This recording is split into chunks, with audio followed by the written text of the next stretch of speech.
What's up, guys? Coach Gaglione here. This is another edition of Powerlifting with People podcast. Got Chris here today. How you doing, man? Good. Tired. Yeah, we just finished a good, nice squat workout. Worked up to a little bit over your opener 960, which is great. Can you just tell people watching or listening a little bit just who you are, where you're from, and then what you got going on? Born and raised in New Jersey. Teacher. Dirty Jersey. Dirty Jersey. High school teacher. Been teaching for 8 years. Cool. Worked in the city before that in finance. Hated it. So was actually able to get out of that. Didn't want to be miserable. And started teaching, coaching, and that's what opened up. What sports? Football and wrestling. Cool. So yeah. So I'm not even sure if you're aware. So that's actually kind of like my background too. Before this, I was in special ed for 6 years. Coached football and wrestling. Also, more of better wrestling coach than football coach, but it's all fun. But, yeah. But yeah, it's kind of like so it's cool. So I know it's I think and we'll definitely talk about that a little bit more. But what kind of attracted we just dive in right now. Yeah. Get into the powerlifting stuff. What kind of attracts you to kind of do the coaching and education? And was that like always something that you were like kind of passionate about, or something you kind of realized like as far as switching gears and stuff like that? When I was the only positive about working in the city was I was able to buy into the first gym. We sold it, but it was Iron Line. I don't know if you remember. Yeah, so back in the day. So right now, you just for people watching that, maybe Bergen County Barbell is my gym now, but from working in the city, I was able to save enough money and bought into Iron Line at the time. Cool. And I was working in the city. I was working, whatever, and then rushing home and training people, doing my own training, long days. But it was because of that made me lean more towards teaching, coaching, just because I like being around the kids. They, they're little assholes, but they're good little assholes. They're my little assholes. Sure. And I know I had a bunch of good coaches growing up. Yeah. So it kind of was like, all right, I had good coaches and I had bad coaches. Yeah. So I wanted to be one of those good coaches. Yeah, it's funny. So I had a lot for me. So actually, my middle school wrestling coach, he still works for people. He was a former powerlifter. Okay. And it's kind of like, otherwise, if it wasn't for him, I wouldn't probably be talking to you right now. But it's just like, it's funny because, so that was, it was a long time ago. So I remember I touched my first barbell in like 8th grade. I remember struggling with 80 pounds and like the little sand weights on the bench. But 10th grade, I started taking it like more serious. 9th grade, I was, dabbling and stuff. And then I remember, I just really fell in love with training. It was more training than anything. There wasn't like, because I started around the same time for football in high school. Dan Polio, actually. He was a powerlifter, and he was the strength coach at Joe's. And he, kind of like took me under his wing and showed me the ropes. And I'll never forget missing like 135, getting stapled, like my freshman year of high school, like needing one of the seniors to come pick it up. Like, fuck, come get it, please. But it wasn't a matter of I want to do this to compete. It was just to train. Yeah. I enjoy training, lifting, getting stronger. What kind of impact did those? Because I don't know. Again, I think we kind of share that in common. I learned a lot from my coaches. I also learned a lot, like maybe what not to do. Yes. There was a lot of what not to do. What were some of like things that you maybe learned from your coaches growing up, and how has that kind of shaped you into like the coach and like the lifter that you are today? I would say quality over quantity. Like, you don't need to be in the gym for 6 hours. You don't need to be in the gym. I think that's a big lesson. Do what you have to do. Make sure they look nice, right? Don't take a top set and have it look like shit, because then you're not really getting anything out of it. Hit your quality reps. Do what you need to do and get out. And that's something that I tell people, because everyone's got shit going on. I don't want to be in the gym for 5 hours.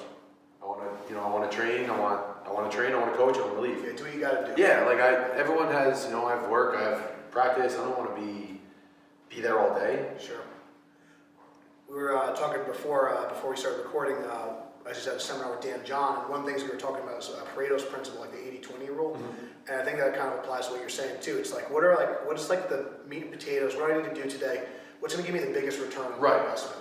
Do I need to like spend an hour like kind of doing this weird like mobility stuff, or do I just can do what can you I gotta warm do. can I warm up? Can I do my shit? Yeah, Make sure it's done right, and then leave. Yeah, what's the intent of the day? We always talk about the intent of the day. So like today, like main goal is hit the opener. Hit my opener. Okay, make your nervous system's a little stimulated. We do a little extra like unrack and hold, and That was it. kind of call it a day. Yeah, like there's no at need. this point. 2 weeks out. You 2 gotta weeks start out. The only thing you're not getting any You gotta numbers start 2 weeks out. to recover at this point.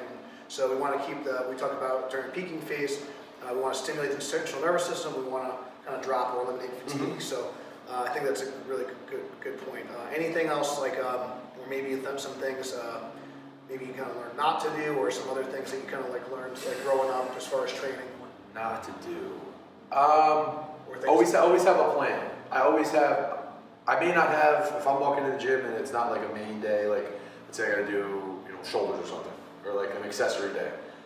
I have some kind of idea of what you're doing, because if not, you're just gonna walk around and you're gonna dick around and you're gonna be there and you have some sort of goal. something. And do I wanna, am I doing this to get some blood flow? Am I trying to, train to Have purpose for what yeah, you do. of course, because if not, you literally just walk around the gym like, all right, maybe I'll do this. All right, I'll go do that. And then by the time you're done, you've been there for 2 hours, you haven't done anything worthwhile, and you basically wasted a workout. So I know you said that one of your coaches was a powerlifter and stuff, and I remember, man, I don't even know if it was like Powerlifting USA or if it was maybe one of Mark Bell's old magazines, but I remember like seeing some of your, even in your early 20s, you would hit some really big numbers. How did you get into powerlifting? And maybe if you could walk us through maybe your first meet, like how did you kind of get involved in your first competition? What was that like? I actually started competing the year that I had to sit out for football, because I transferred. I transferred from LaSalle, which is 1AA, to URI, which is also 1AA, so I had to sit out the season. And instead of using my red shirt, I didn't play. So that whole fall, You need something to do. I just needed something to do, and I knew that I was walking on in the spring. So I was like, all right, I was training for football, but I was actually going to DeFranco's at the time. Oh, cool. Shout out to Joey. Yeah, shout out to DeFranco's. It was maybe around like Christmas time or something, over that break when you're home from school. Yeah, the intersession. One of the coaches was like, have you ever thought about competing? Because I was always strong. Were you like one of the stronger guys in the team at the time? Yeah, I mean, when I went up to URI, the first day we tested, I broke all the records. Yeah, but the dude was just like, why don't you do a meet? I have a bunch of old gear, and he basically was like, here you go. Yeah, let's try this on. And I remember, I think I went like 6'4", and like in like a single ply suit that was too big, and like a denim bench shirt. Oh my god, this thing's crazy. Yeah, and I think it was the first and only meet that I pulled conventional in. Nice. But I was like, this is awesome. But then I stopped for football again. So you're like me, like 19 or? Yeah, well, it must have been around that 18 or 19. And then played football my junior year, played football my senior year, didn't play my last year. And that's when I started like getting a little more serious. I actually found a guy up in Rhode Island who kind of had a similar setup. And I would go out there twice a week. Cool. It was like 40 minutes. It was like Providence. And I'd squat and bench just because, if I'm in gear, I'm not going to the school weight room and trying to put a bench shirt on. That'd be terrible. Yeah, walking around like this. Oh my god. But then that's kind of when I was gave a little bit more of a shit. Yeah. And took it more seriously and kind of saw numbers work the right way. Cool. So that's kind of like how you got started, and then obviously you started to kind of climb the ranks and stuff. I know. Just for people, what's your best total, best numbers? Best squat is 1010. Best bench 765, and best pull is 850. But they were all done. They weren't all done the same day. So best total is 2575. Cool. So yeah, I knew you're I wasn't sure exactly. I knew you're just shy of 26. Yeah. Which is that's yeah. If I hit them all, if I hit if I hit them all in one meet, it put me, you know, somewhere up around 27. But yeah, which should be really, really up there. Was there ever kind of like a defining moment where you kind of figured out like I'm gonna be pretty good at this? Because obviously, 24, 2,500, you know, you're approaching 2,600 plus. It's kind of you're in like elite territory. There's not really too many people. Like, when did you kind of figure out like I can be pretty good at this? I want to maybe take this at a little higher level, a little more serious. So that when I got back into it after football, like an asshole, I bought all this gear. It was super tight. Yes. Could never too aggressive. Too aggressive. Yeah. And I think I bought that at like 2 meets because I couldn't hit depth or anything. And I was like, this is stupid. Why am I doing this? And then I kind of took a step back. And then after I took that step back, I saw, you know, I changed my training up a little bit and saw numbers go the right way. And I was like, okay, this is nice. And then when I started training a little bit smarter, was when I hit my first grand. My pull started going the right way. I was able to figure out how to bench. Yeah. And it kind of, it's never all been, I've never had that day, that 9 for 9 day. Yeah, it's hard. Because if I did, it'd put me up there. But, if I can just hit 5 pound PRs. Yeah, it's a good mindset. I think that's good advice, whether you're raw equipped starting out or you're a veteran. Yeah. I think sometimes, I think it's good to have targets. I think it's good to have like lofty goals to shoot for. I'd love to be able to hit 2,800. You know what I mean? Sure. But and I think it's good, but sometimes like, hey, just like, putting a chip on there and like getting a little bit. Shit. And this is, that's, like I kind of joke all the time. I was like, I'd eat, dog shit for a 5 pound. For a 5 pound PR. All-time PR. Especially as you get older and more experience, you get like to a decade in, you're scrapping for every pound you can get. And like I said, sometimes it's just a matter. I talked with AJ Roberts about this many years ago. It's like when he was talking about when he was chasing that world record total. It's like I was strong enough for like 3 years. He said, but it's just putting it together on one day. Well, that's why when I did that meet in November, the meet that great day. After being out for a year and a half, my squat was just a 5 pound PR. Yeah. My pull was just a 5 pound. It was actually a 2 pound PR. Yeah. And it was. So you had a really good position. You had a good day. Yeah, and unfortunately, I couldn't figure out how to bench. Still can't figure out how to bench. But if I would have just hit a 5 pound bench PR, I would have went upper 26s. Yeah, very cool. Have you ever had? So I know you talked about you were out of it for a year and a half. Did you have any setbacks ever? And how did you overcome some of those setbacks? What was it? June 6, 2016. Tore my pec. That's a big right off the bone. Were you doing that? Did you do that raw? Or? I was actually. I had just done a meet. I did a meet. I don't remember what I did. I think I went low 25s or something. I didn't have that great of a day, but I was actually starting my off season, and it was week 2 or something, and I was doing a set of 3, and it just said snap. It said no more. Wow. I knew as soon as I racked the bar, I knew that it was done because it was all the way over here. Yeah. So that was the beginning of the summer. I had surgery, and after surgery, things were good. After a month after surgery, I started a PT, and everything was good. Then I got a staph infection.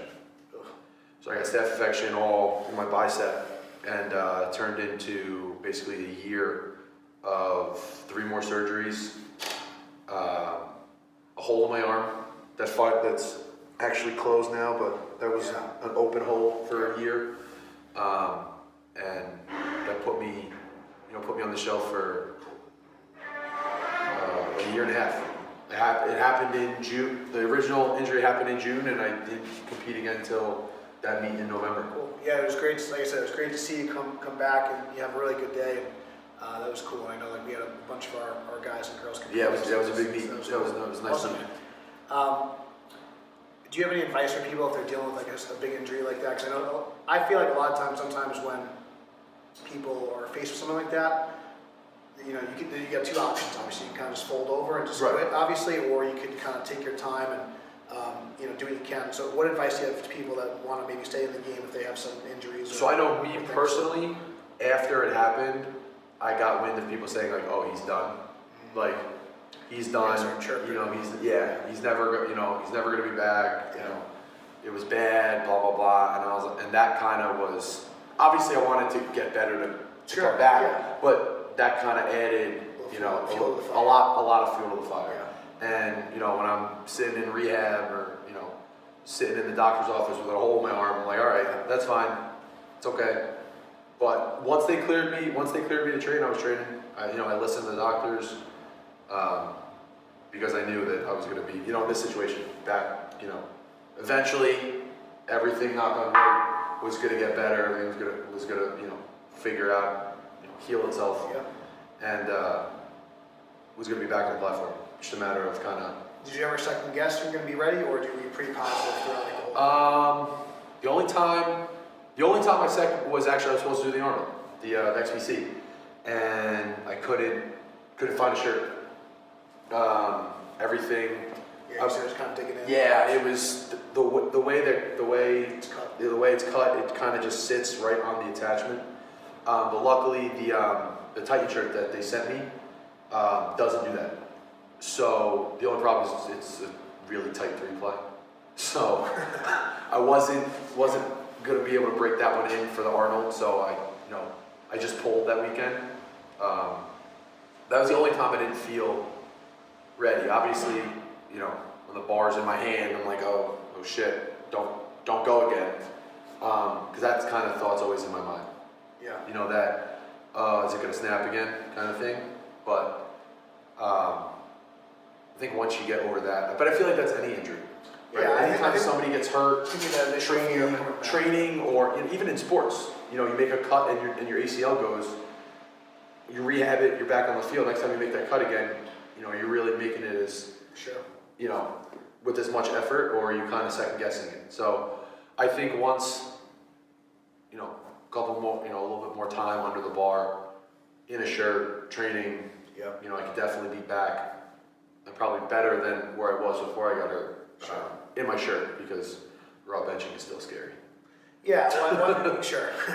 And I think also too, it depends on what your priorities are. So like, you know, I know, I actually, so right around when I started my business, I actually was doing some like kettlebell lifting, whatever.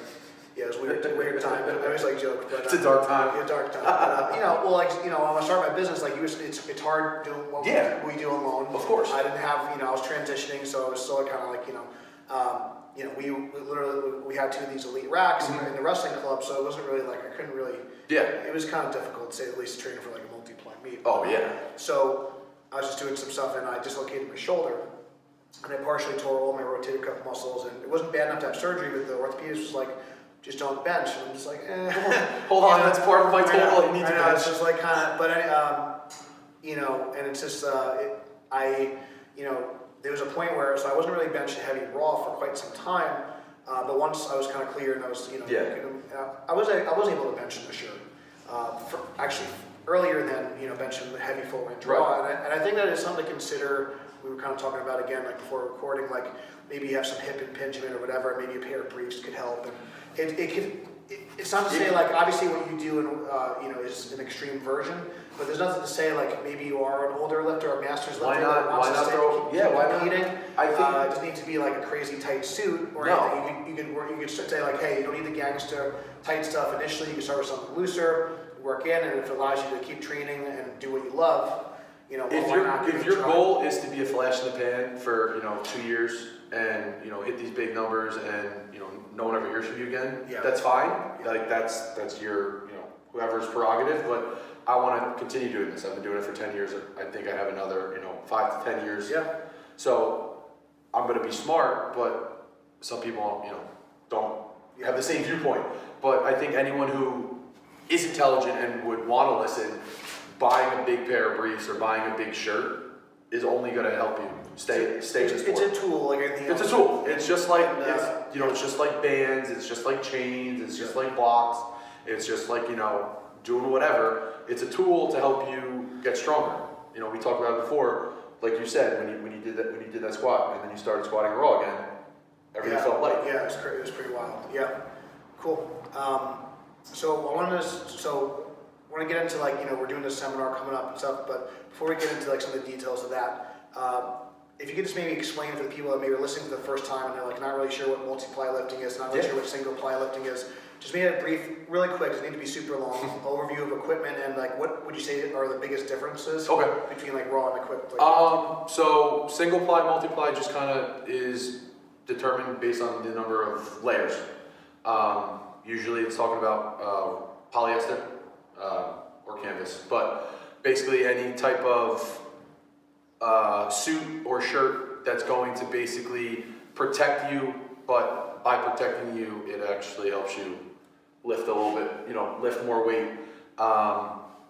There's, tons of different types, tons of different kinds. What would you say is like why would you want to do it versus raw, and then maybe, and also like what would you say is like as far as the technical like aspect of it, like what are some like kind of differences? Okay, so the reason why I started because I was able to lift more. My goal was always to be. You wanted to lift the most weight. I wanted to lift the most weight, and I knew if I put a pair of briefs on, I'm gonna be able to lift more in briefs than I'm gonna be without briefs. Sure. Or if I didn't have wraps on and then I put wraps on, now I'm gonna be able to lift more. So it's just a matter of. And I think ultimately, not to cut you off, like in powerlifting, like that was kind of like the point. So that was. Who could lift the most Who weight? could We lift didn't the really care most about weight? like Wilks. We didn't really care about what you were wearing and stuff. And I know, which it's fine. It was just, but I think that's kind of important, like, because I know, The goal is to lift the most amount of weight. At the end of the day, yeah, like you're trying to lift the most weight possible. So when I did that first meet, I had all single ply stuff, and I was like, oh, this is great. There's a progression. But I was like, okay, but now I want to lift more than that. So I was like, all right, let me try multiply, and that's kind of when I was telling you before that I wasn't the smartest about it, but kind of leading into your next question about the technical aspect of it is biggest difference is you have to be a technician if you want to be good. A lot more, less room for error, more precision. You can't just squat, not thinking about your technique. There's no muscling it up in gear, because if you're off by, an inch or two, the bar's going on your stomach or the bar's going on your face if you're benching, or you're dumping it forward if you're squatting, or it's not moving off the ground if you're pulling. So I think the biggest difference is just the technical aspect of, hammering your technique and making sure that you're doing the little stuff right. Hand position, where the bar's sitting on your back, stuff like that, where you may not, you're probably thinking about it wrong, but I know me, I'm going through my checklist 5 times over before I unrack the bar, just because I know if I'm off by, if my hands are, one hand's wider, or I'm a little too close, I'm not gonna be able to be as tight, and I really don't want to get stapled with 10-50. Sure. Yeah, I know. Even I just competed last weekend, and I missed my second attempt squat, and like literally, like the bar came forward like a millimeter. That was it. That was it. And I retook it. I got it. But it was just like one of those things where it's really crazy, like how just being the room for error is so minimal, and kind of like what we were talking about before with tighter gear. With tighter gear, it's even smaller. So if you want to get, obviously you're gonna be able to lift the most amount of weight, but if you're not technically sound with a tight suit and tight briefs, one, you're probably not gonna get depth. Sure. And 2, if you shift a little bit or you're off, you don't sit back as much, you're dumping and people are getting hurt. Cool. So just to kind of recap of like the equipment and stuff. So obviously, there's squat briefs, there's bench shirts, there's knee wraps, there's belts, there's wrist wraps, all these different things. There's going to be different, rules for different federations with how long the wraps and how many layers of equipment and what types of equipment are approved. So that's something you got to check with your federation and stuff. I think all that stuff's online. All that stuff's online. Read all the websites. It has all the rules in there. I think a good, I'm actually, I don't know what your opinion. I'm a big advocate of, nothing wrong with like doing like a single lift meet. Like I did a bench only meet. My first meet. Sometimes one of our girls, she did a bench only meet. She did a deadlift only meet, and then she just did a meet. She wore briefs, she wore a bench shirt, and she wore briefs, and she totaled 1,000 pounds, which is really cool. I mean, and that's a great milestone for a woman. And now she just got a squat suit, and she's slowly adding in things and slowly. You don't have to. If you've never lifted in equipment before, there's nothing saying that you have to go full out and throw on wraps and briefs and a suit and all that stuff. Yeah. It can be a slow progression. There's nothing, forcing you to do anything. Sure. I mean, try knee wraps first. Try there's all different avenues, but like I said, we just want to show the options. Yeah. So for that reason, we and you can kind of add in your 2 cents too. But we're going to do a seminar on June 23rd, right here at Gaglione Strength. It's something that we were kind of talking about for a while. I know, we probably I don't know. I'm sure we probably crossed paths a couple of times. Multiple times, but I think it was November where we kind of sat down. Well, yeah, we actually, like I said, I know we were kind of helping you warm up and stuff, which was cool, and it was just great to see you, like I said, hit a great total, especially, like I said, being someone who's also been in the game for over 10 years, it's just nice to see, when someone's had a layover, come back and have a great meet, not to say, someone maybe that's maybe 6 months in or a year and may not appreciate it just gets, year 1 and year 10 is a little different. It's very different. So it's just nice very to see somebody year that's one kind of and year sticking 10. with it and they're still doing well, because it does get harder and harder. It does. The longer you put in and the stronger you get. But basically what we're trying to do, again, I love raw lifting. I love all the types of lifting.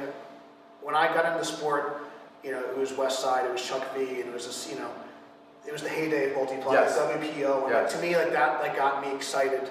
About Watching all the lifting. videos of Watching YouTube. Sean squat 1,000 pounds in the flame beanie at 220. Yes. I mean, just seeing crazy stuff. I mean, I loved it. I just loved it, and I had the VHS West Side tapes and all that stuff. I don't even know if you guys know what a VHS is, but I'm not even sure what it is. But we just want to kind of help expose people to it, and for people that maybe are interested in getting into it, it does, like I said, it is hard to do alone. It is. It's not easy to do by yourself. I want to try to provide an outlet for people, and just maybe in the future also, just even if it's just hey, once a month, twice a month, whatever, a couple times a year, for some geared guys. Get together. Northeast, Get together. just Do get a it. training Yeah, session, 100%. learn from each other. Even like I said, Chris is a lot better lifter than me. Like I said, I'm a little bit more accomplished as a coach, but we were kind of picking each other's brains. We're bouncing ideas off over. He's asking me, hey, what do you do with your guys who are peaking? What do you do? And we're learning from each other. And I think that's what it's all about. We're being more collaborative, and we're trying to come together a little bit more, which is also why, like I said, we're trying to make the seminar very cost effective and affordable for you guys. It's a very small investment. We're going to keep it to 15, 20 people, so you guys can get a lot of attention.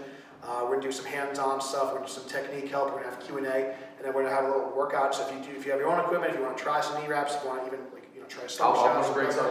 We're gonna bring some. Yeah. So if I'm definitely gonna bring some of my stuff. That's kind of what happens sometimes. You get the hand-me-downs, and that's usually how it happens.